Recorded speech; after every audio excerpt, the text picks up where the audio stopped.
A few years ago, I had the opportunity under the Society for the Propagation of the Faith to go to Ecuador for what was called, at the time, CAM 3. It is a gathering for many young people from North, South, and Central America to come together to pray and to look for ways to make the church more present to the world.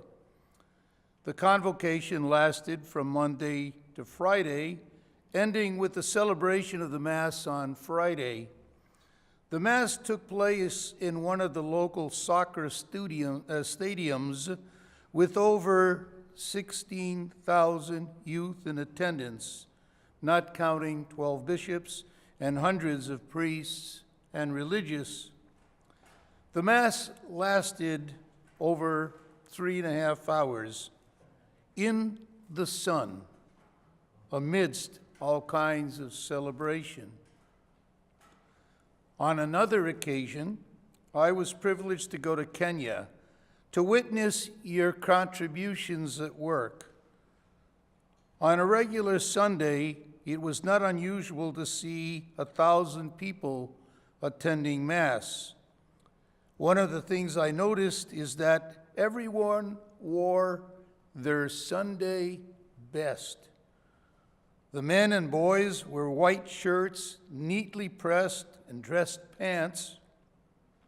The women were beautiful in their colorful dresses, and I remember wondering how they ever got their clothes clean. I saw no washing machines, the houses were too poor. I saw nothing but dark brown water filled with filth and pollution, and yet they were immaculately dressed. There's no doubt about the poverty of these people, yet they came to honor Jesus. They celebrated Mass under a structure with a corrugated roof with barely any sides or windows. The structure was so full that many stood outside of the roof and peered in through the sides to see as best they could. Each Mass lasted 4 hours, and it was in the sun. The pastor preached for over an hour. No one batted an eyelash. No one left. This was the normal duration of the Mass, and it was truly a testimony of their faith. Well, on one of the Saturdays, they held a catechetical rally on one of the local parks. Young people came in by busloads, and many on foot for lack of transportation. 33,000 people attended as the bishop celebrated Mass. It was 4 o'clock in the afternoon, in the sun, with 100-degree temperature, and again, the bishop preached for over an hour. One of the things that impressed me was that at the time of the offertory, a little girl came up and brought a coin. There were a number of people who brought all kinds of items. They would bring food, they would bring paper towels, they would bring clothes, they would bring anything, and they would bring it to the altar, not collected by ushers. Most of these offerings were going to be for the poor. I saw a little girl come to the altar. She was about 7 or 8 years old.